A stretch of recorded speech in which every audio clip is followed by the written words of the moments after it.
আসসালামু আলাইকুম রাহমাতুল্লাহ।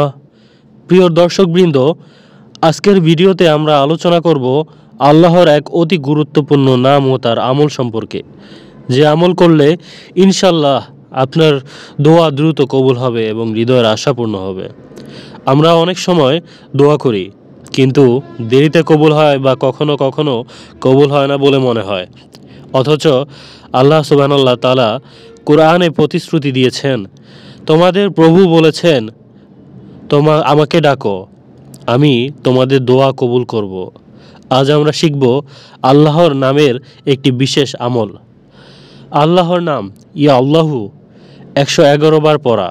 শর্ত হলো প্রথমে দরুদ শরীফ 3 বার পড়বেন, তারপর 111 বার আন্তরিকভাবে বলবেন ইয়া আল্লাহ, শেষে আবার দরুদ শরীফ 3 বার পড়বেন।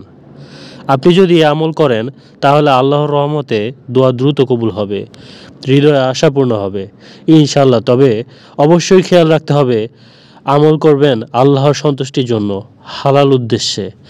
5 ওয়াক্ত নামাজের প্রতি গুরুত্ব দিতে হবে, কারণ নামাজ হলো দোয়া কবুলের প্রথম শর্ত।